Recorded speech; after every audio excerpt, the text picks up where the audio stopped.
This episode of GuildCast is brought to you by Shutterstock.com with over 20 million high-quality stock photos, illustrations, vectors, and video clips. Shutterstock helps you take your creative projects to the next level. For 30% off on your new account, go right now to Shutterstock.com and make sure to use offer code Gamebreaker8. Gamebreaker TV.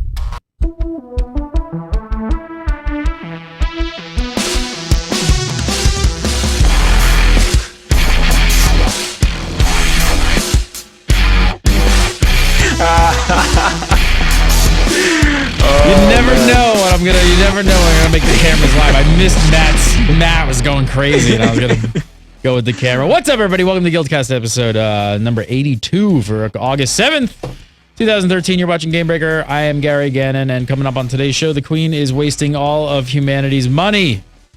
The election is over, and Colin Johansson makes some words this week. All that and more. But first, of course, joining us as always, the bog otter himself, Mr. Richie Procopio. How are you, my man? I'm doing very well, sir. How are you? Good. And joining us, as always, Mr. Matt Visual. How are you, sir? I'm doing very good.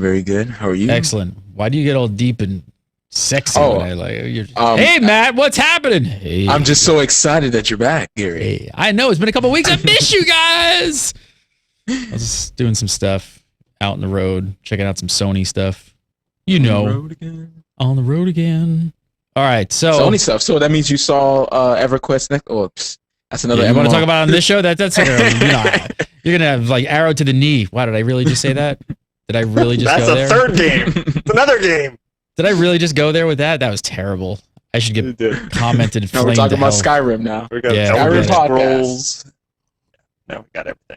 But all right, so what do we got this week? So the Queen's Jubilee update arrived yesterday, and sex bots. Oh yeah, the watch nights. Oh, That's where you. Gosh. This huge patch comes out, and that's where you go. It's the most important part of the patch. Sex bots. I don't know. When I saw it drop down, I was like, what's up? Where's the design for that? That ass! Boom! Oh, man. Can someone please explain to me why a queen of all people would introduce ridiculously overly sexualized robot guards? You know, I honestly didn't even think about that when I saw them in game, but that is a really good point. Why is that? Well, you know, she's a woman in power, you know. Let me not start digging this hole. Yeah. Let me just stop here. Just stop right there. You're afraid of talking about the entire... Both of them are just afraid to talk about the subject completely. Seriously, why would she do this? Does Logan have like a fetish or something? What's going on? Yeah, I don't know. Why would you make fembots like that? I don't know. Is it just me? Logan, though? Am I looking into this too much? I don't think so. Look at that.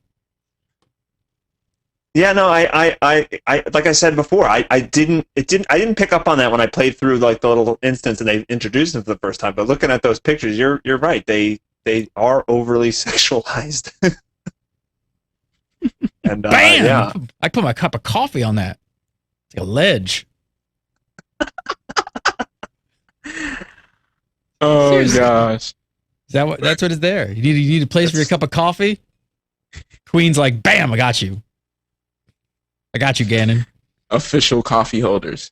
Is there any? Here's a question. No one knows why, right? But okay, observation. But is there anything else like this in the game? Because I don't remember seeing anything like this. I mean, I know there's skimpy armor, you know, to some extent. Every game has that, you know.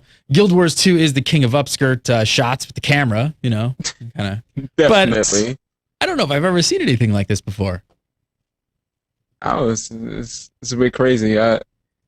What's up with Logan? And does Queen Jenna like him, or is he just like a little puppy? What's up with that? I don't get it. Like I still don't know.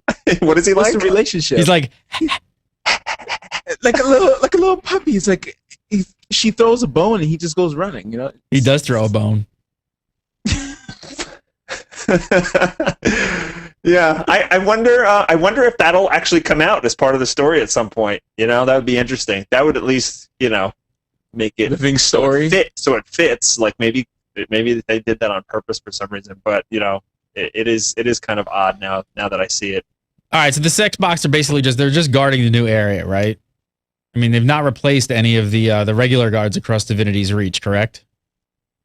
No, but she did, in the little living story instance, she does say, hey, we want to show the world that despite all the bad things that are going on, we still have ingenuity and resources and we're powerful, and this is a way to kind of show that off. So it is a power play. It is going to help protect the city.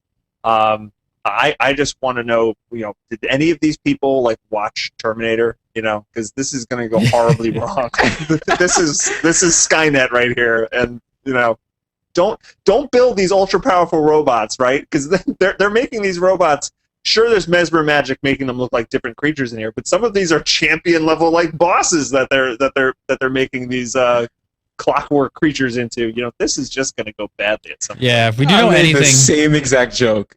That's funny. The Terminator joke? Yeah, and well, they're going to turn on everybody. There's a little robot outside of as soon as you go into the not Queen's Pavilion. Is it the Queen's Pavilion? No, it's the Crown Pavilion. Crown Pavilion. Yeah, they're outside that little area. You're gonna find this little robot called Hobotron, right? And he's trying to get money, and he's fighting with this human artist that plays very bad. He's even worse than the Mistral. He's even worse than him, and he's like la la, and then you see the robot one up him with his skills, and he's asking for money and stuff. It's crazy. You guys got to see that. I didn't see that. Huh. All right, let's move past. I'm gonna move past the sex bots, even though I really don't want to, but I am. The tent's gone. There's still a big hole in the ground. What's going on above ground? First of all, not much. Just a big bird, around the hole, and of course, Hobotron scouting the area.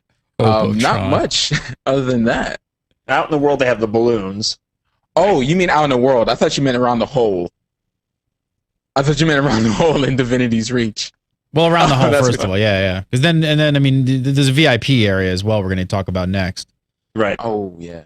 So that, I mean, what's up with that area? You got to talk about the VIP area. It's 300 gems, 2 weeks, and then basically you're out. That's right.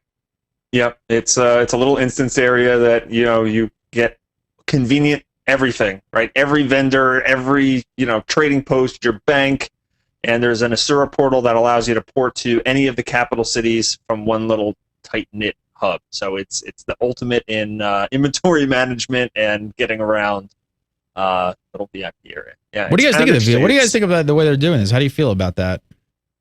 How do you feel about it just being 2 weeks and you're out?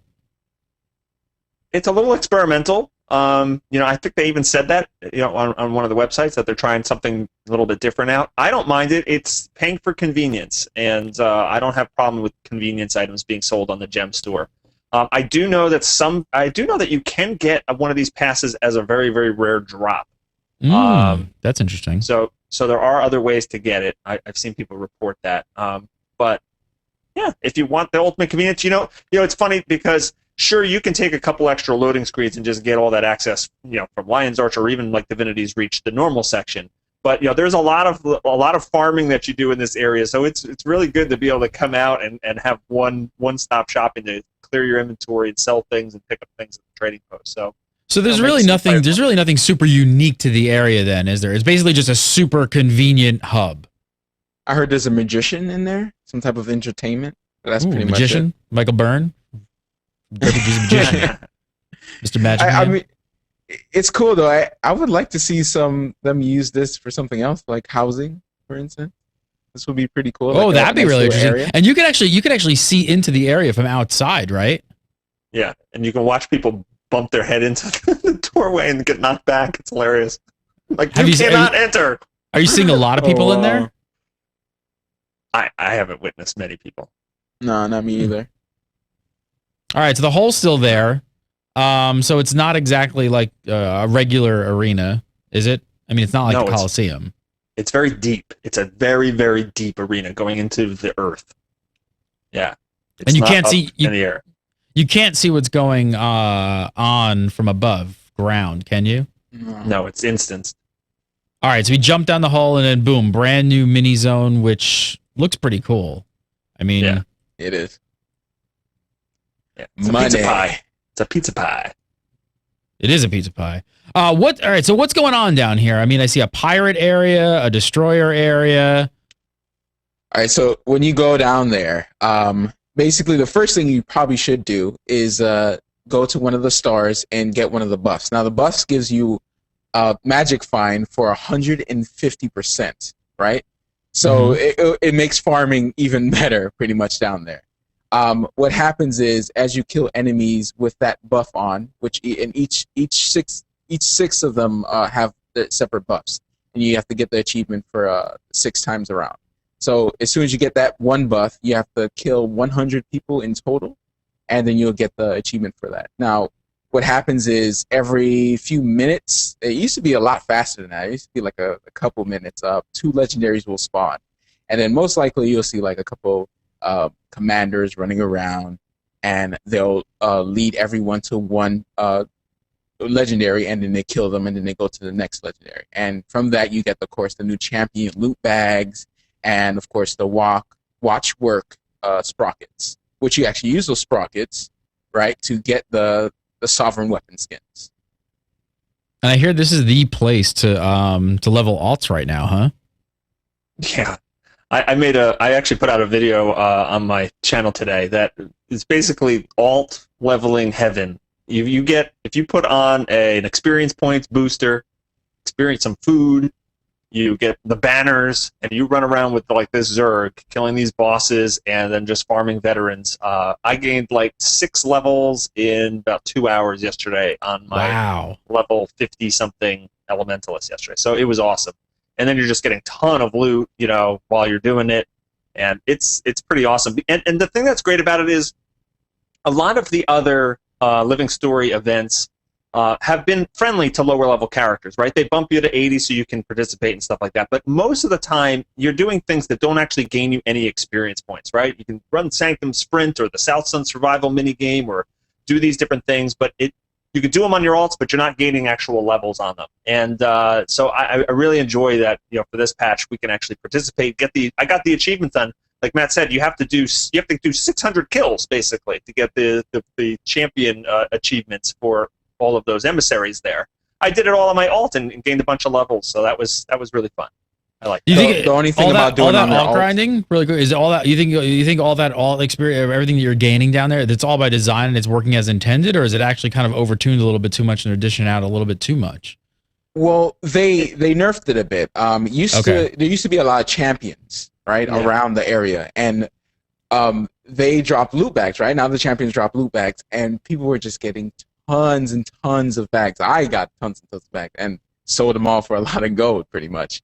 Now they took out the champions. There's no champions, so all you have is the legendaries, and that's where you get your loot bags now from.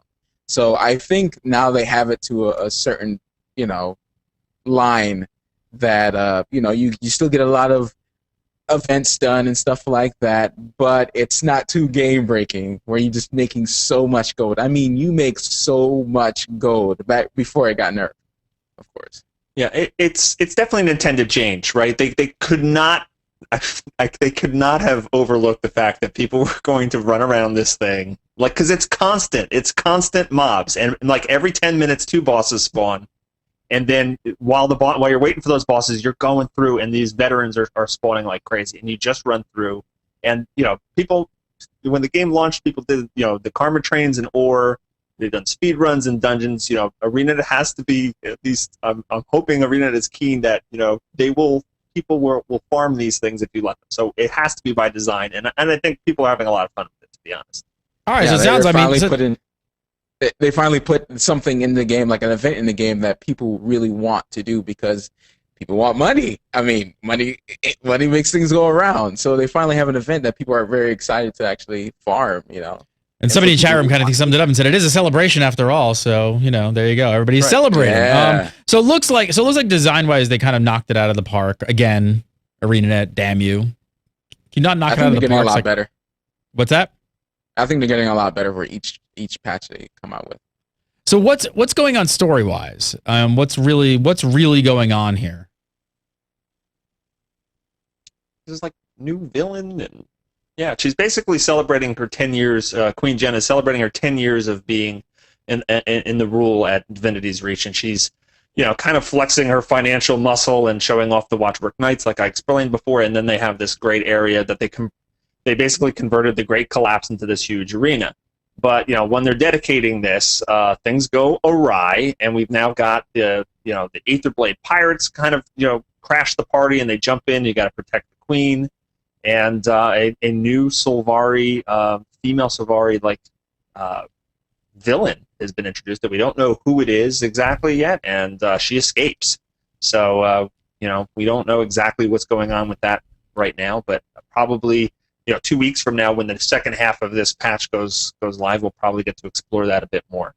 So there's somebody still out there trying to wreck everything. Of course, gotta wreck everything. Can't just party and have our little balloons and the Watch Knights.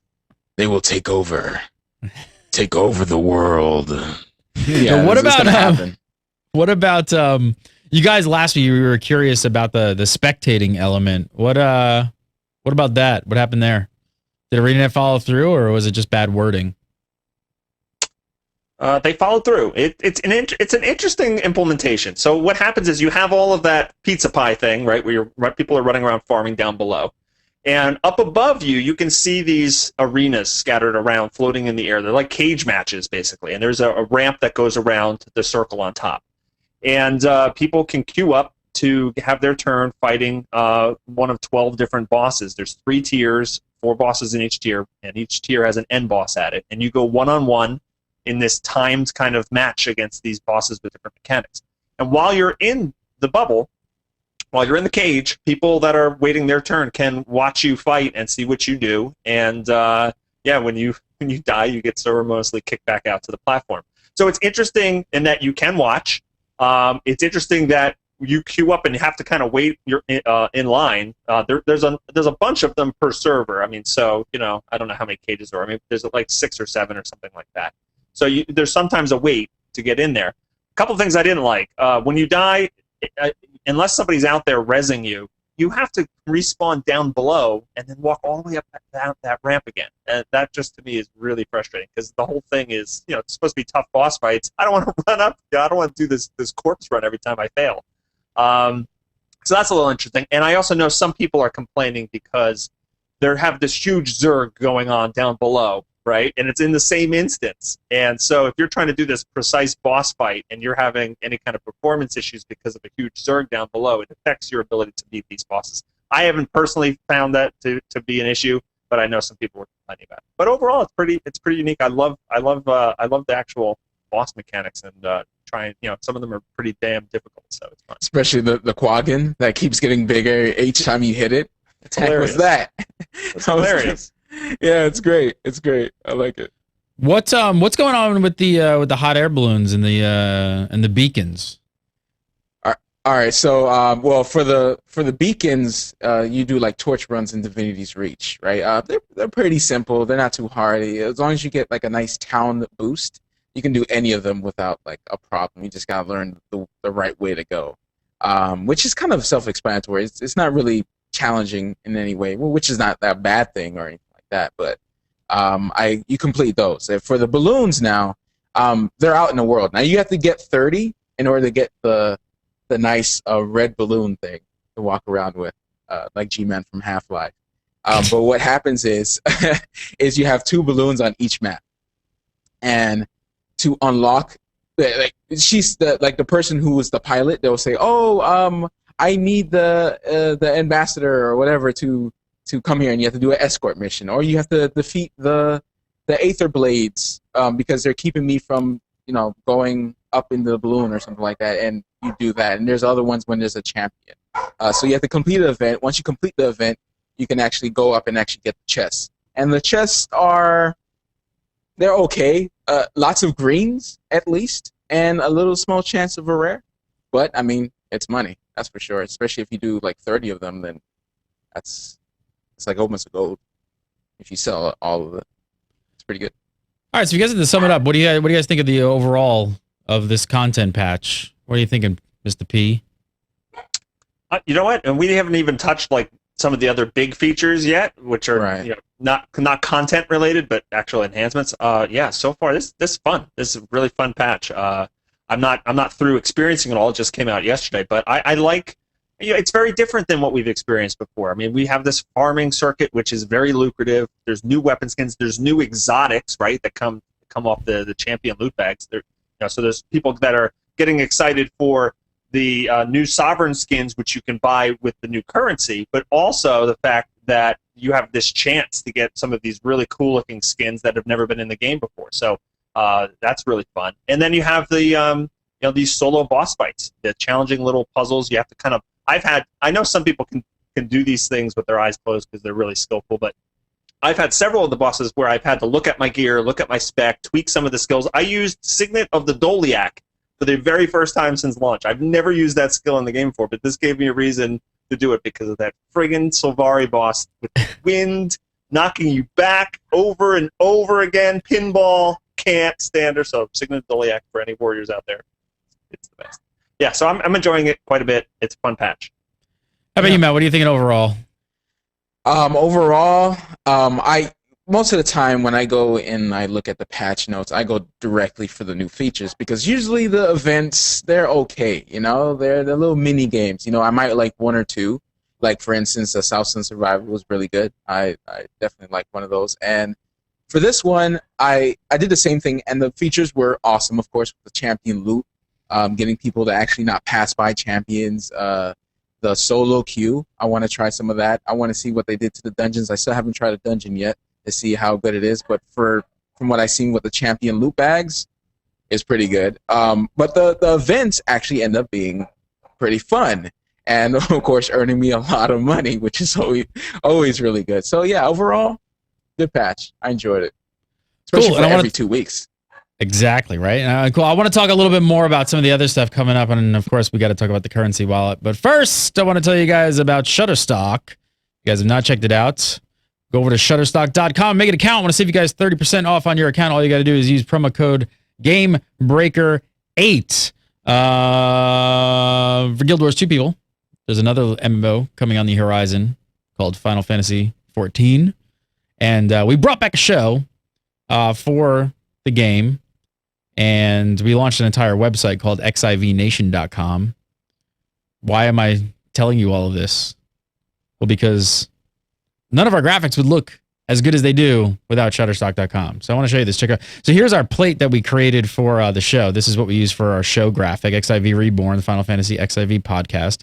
You can find it over at xivnation.com. You can see we used, if you guys are Final Fantasy fans, we've got the Final Fantasy, overlay up in the top left corner and stuff. Then we got this crazy horizon line with all these, stuff. And how we did that was we did not create all those light effects and all that kind of stuff. We immediately went over to Shutterstock. And I'm going to show you. Basically, it's two elements that we found that we really liked on Shutterstock. This being one of them. Obviously, this is the obvious one. You could see this one. So we took that element there. And then we actually combined it with this element, and you don't really see this one as much unless I pointed it out to you. But we kind of use a composite mode in Photoshop to kind of overlay it to give it some sparkles. And then on top of that, so you can see some of the sparkles there over the V and things like that. And in the top left-hand corner, we took one of the Final Fantasy pieces of artwork and overlaid that there to give it a little bit more of a Final Fantasy feel. And then our text treatment. So that is how we can create some of this stuff super fast and do not have to spend, gajillions of dollars on artists, because you just come over to Shutterstock and start searching for stuff and you could find tons of great art, vector, video footage clips, all kinds of stuff over here to help you create this stuff. So I think most of you guys probably have YouTube channels, you're creating videos, you're creating websites, you want to make banners and stuff for the top of it. I'm telling you, this is the way to do it. You go over and you grab some good artwork, you start combining some stuff with some elements from the game that you're kind of covering, and boom, you got stuff that looks like a super mega pro did it. I wanted to save you guys 30% off. Something I don't think I tell you guys enough about. You don't have to sign up today. You can go make a free account and start using Shutterstock for free. Make an account, sign up. You can make what's called light boxes. So you can start saving things and sorting them and just kind of keeping them for later. And if you guys decide to sign up at a later date, all that stuff will be there. Just use the promo code GameBreaker8 and you will save 30% off on your account. That's all you got to do. Go to shutterstock.com, make a free account, absolutely free, no credit card or anything like that needed to sign up and make your account. When you guys are ready, just use Gamebreaker 8 and save yourself 30% off. All right, let's talk about some more patch notes. Move on to the rest of the patch notes. Everyone is excited about this. I'm watching chat like blow up as we're talking about some of the stuff from this content patch. Everyone was excited about the currency wallet. So is it everything you guys were hoping for? Yes. Yes. Yes. Yes. Tell me about it. I'm not going to bother complaining about something as awesome as that. Oh, well, I Plus do 10 have quality something. of life feature then? What? The fractal coins that you get for every time you do like something over a level 10 fractal, you get these coins. The pristine relics. Fractal relics, right? You can't put those in. Now, and what is my guildie said, like, it's because it can't fit. It can't fit in the perfect square that they have going on, and that's why they didn't put it in.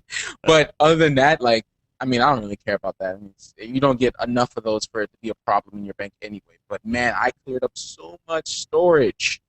Let me tell you. I saved 22 bank spaces because of this patch. Yeah. Because, the tokens before, they were in stacks of 250, right? So, there's some things I had like 1,500 tokens, and now it just goes into one nice little neat place. And I said this last week, but, for anyone who didn't tune in last week, this is great because ArenaNet didn't have to do this. ArenaNet doesn't benefit from this from a financial standpoint, right? It actually, frees up bag space and bank space, which goes against them kind of making some money. So this is a quality of life for the player base type thing. So I love that they did this move. All it does is garner kind of like fan appreciation. And yes, across the board, people are thrilled and jumping for joy. Thumbs up. Plus 10 quality of life feature right there. Thumbs up. How's the diminishing effects feature working? How does that working out? I haven't noticed. Not even noticed. No big deal. All right, cool. That's actually good. Thing. That was my only irk about the new events. Like down there, you get low frames. Holy crap! It hasn't been good. No, it has not. Did you guys notice that they used the word culling for it in the patch notes? I did notice that. That was interesting. When they previewed the feature, like before the patch came out, the word culling wasn't on there at all. But in the patch note that said culling. Yeah, I don't know. I don't know what they're.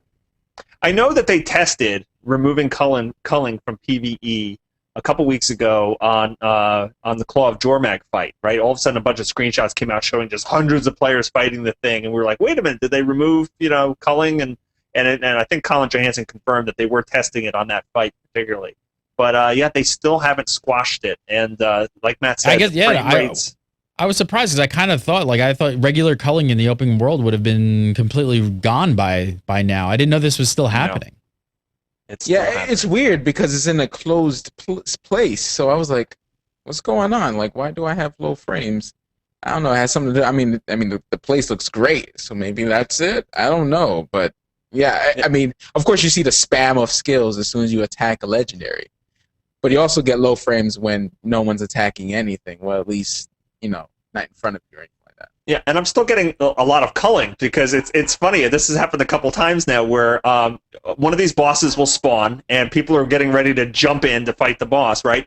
But you look down there and all you see is a ton of enemies, and you're kind of like, will I jump down there? Are there a lot of people down there, or aren't there a lot of people down there? And there's been times where I jump down and it's like, okay, great, there's a lot of people here helping. There's other times where I jump down expecting there to be help and I'm just alone in a big pile of monsters. So it is frustrating not being able to see everybody. And they'll be right in front of you too. I jumped down and I was attacking the boss. All of a sudden you see like 20 veterans just spawn right behind him. I was like, oh, that's not good. Yeah, instant death. Dungeon rewards. It might be a little too early to tell, but dungeon rewards saw a revamp in this patch. Too early to tell to see really the full effect, I'm assuming? Too early for me. I haven't run that much to really see if it's better or worse. But, I mean, those bags have been good. I really hope they don't touch those bags at all. I hope it's not giving too much. Because right now, those bags are worth actually killing a champion for. So, I don't know, man. Actually, speaking of champions, champion loot saw an overhaul as well, right? Yeah. So each champion is a guaranteed drop of a bag, which will give you lodestones, skill points, tier 6 materials in general, bunch of stuff. Rare chances for exotics and skins as well. Yep. Really good skins. You see that hammer? Holy crap. The hammer looks awesome. The scythe hammer, it too as well. It's great. The dungeon rewards, just go back to that real quick. Like I haven't run any dungeons, but I've read on Reddit and stuff like that. So there's a gold reward at the end, and it's supposed to be related to how long and difficult the dungeon path is. So some of the farm, like COF Path 1, which people farm like crazy, now that rewards you with 1 gold if you complete it, and that's unique per day. You can't just run that over and over again and get the same gold.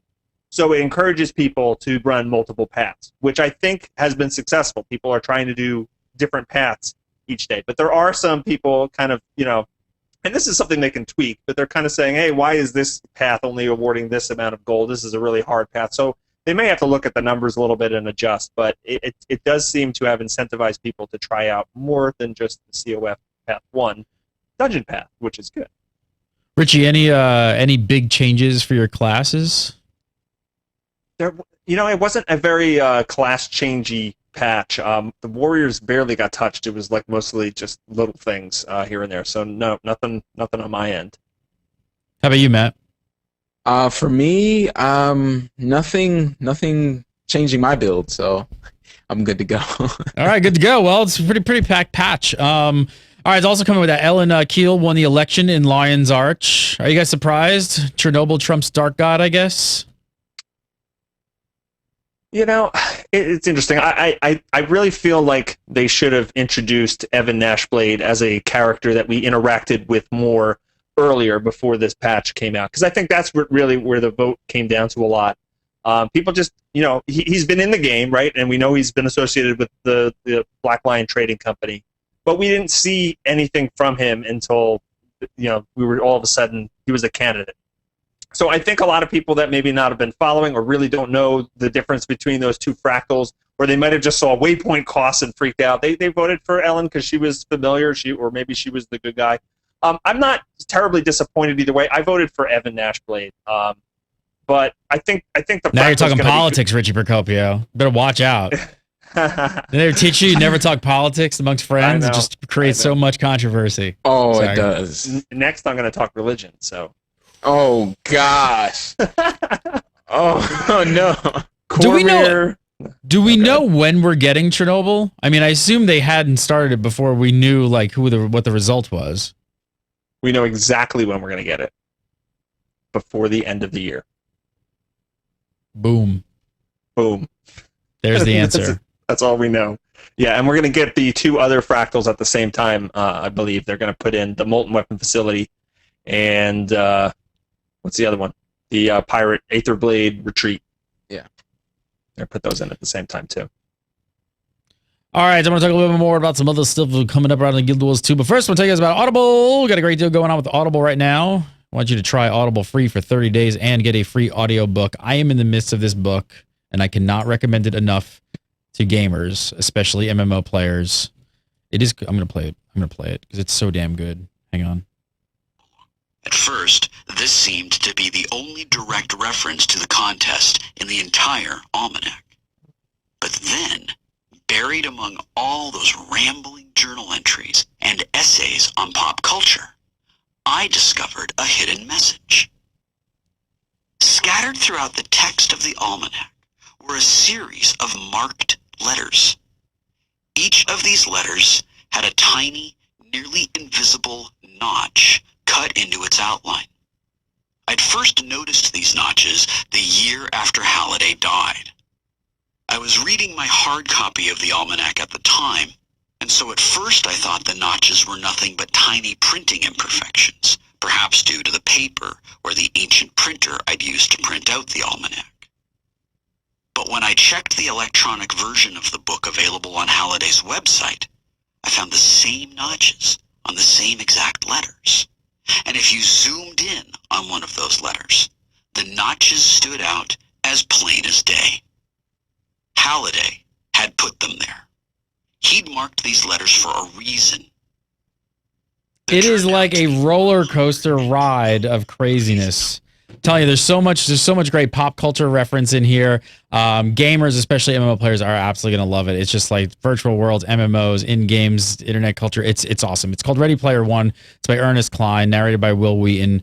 4.7 stars with almost 6,900 ratings. It's already being called a classic sci-fi novel. That's probably going to go down in history as one of the best sci-fi novels, especially in the contemporary scene. So check it out. You can be downloading Ready Player One tonight as part of your free book that we're going to hook you up with. So just go to audible.com/Gamebreaker, use that URL, sign up, make an account, download the app. They have both iOS apps and Android. So just download the app to your phone.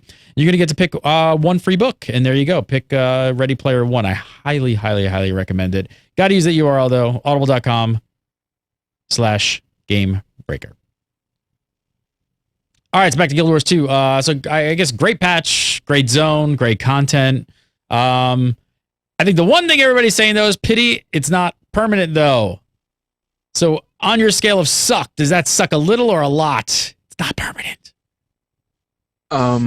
The first event to actually have some type of farming.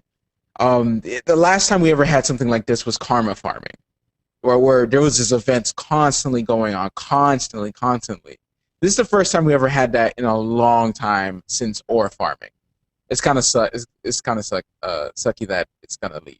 It really does. I mean, I guess they don't want us doing something like this constantly. So this is kind of a celebration, as the chat said. So yeah, it does suck. It does suck, right? I mean, even the labyrinth cliff zones, that's gonna go away as well, right? Which is such like an awesome zone. Yeah, I mean, we're hearing this feedback every single patch, and ArenaNet knows, right? They know, and I understand that the content being temporary is definitely kind of like a turnoff, and people want like more things like dungeons, and they want more things that just are going to stay in the world and have stuff. But no, I kind of get what they're doing with this, so I'm willing to wait it out, and we'll get into it a little bit later. But they're laying the groundwork for year 2. A much bigger picture. Yeah, it's a much bigger picture than what we're seeing right now.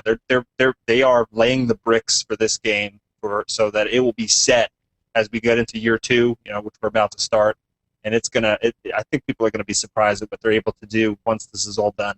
Yeah, so Colin made a huge post about this, and in reference to players being understandably, frustrated by more and more temporary content.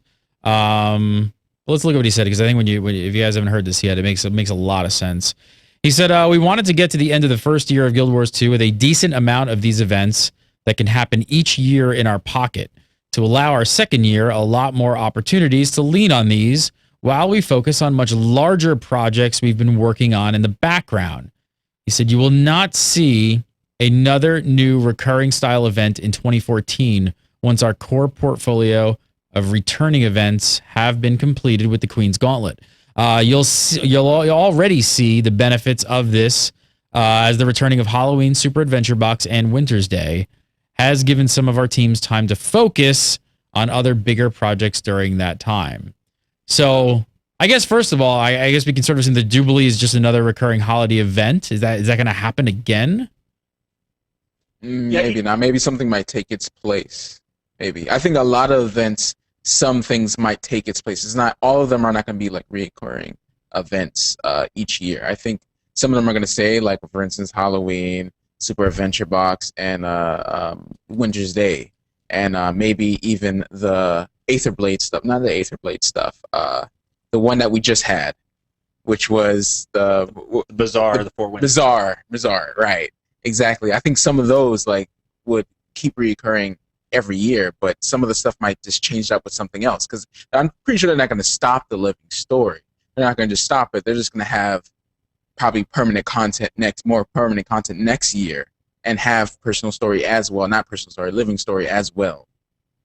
Yeah, I don't know if they're going to have a Queen's Jubilee every year in August that celebrates Queen Jenna's reign and utilizes the same thing again. But they will make use of this arena again in some form. It might be a different kind of celebration that happens. But yeah, I do think they're going to not only bring back Halloween, Winter's Day, Super Adventure Box, which they just mentioned, but the Labyrinthine Cliffs will come back every year.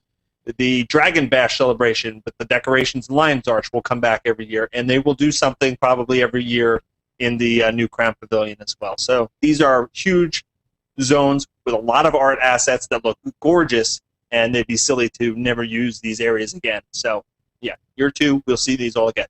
Tell you, she's got some deep pockets because that's a huge arena. She can use it for a month and close it for 11 months of the year.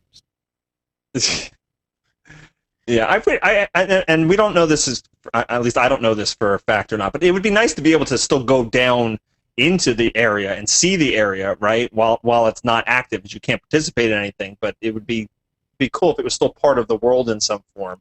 But I'm not sure they might just close the instance off, kind of like they did with the Labyrinthine Cliffs. So that area still exists, but you can't really go there, and unless you click on your little model of the little Zephyr model thing. It makes me think, like, I don't know, like, they built this in such a short time. It makes me wonder when they actually have more time and they actually have recurring events next year. I wonder what they're going to build with a lot more time now. That's going to be crazy because, I mean, man, some of this content is really good, and then they're going to take it away. I'm like, geez, did you spend a lot of time on it? I guess they didn't, and they're pretty good. But even if they did, it's not like they're really taking it away because it's like such a bigger picture. It's like we're gonna get all this temporary content for the first year that's gonna keep coming back. Now they've got that sitting in the wings waiting for them, and now they can kind of reuse these events and rerun them year after year after year, and give you extra, more permanent content and probably some temporary content as well in that whole thing. So they can spend all at the same exact time. Right, they can spend that time working on events. Big content. Now they can start spending that time working on big content that they wouldn't have been able to kind of allocate those resources and stuff now that they've got this other stuff in the wings. So I get it. It makes a lot of sense. They're set pieces, right? These are the backdrops, and they're now built. And so when we hit these things, like Halloween comes up, right? They don't have to have all these artists like going nuts doing all these decorations and stuff and building the Mad King instance and doing the Clock Tower jumping puzzle. So they can put all of that back in. And then they can have the teams focus on, okay, what are we going to put in that's going to be different this year?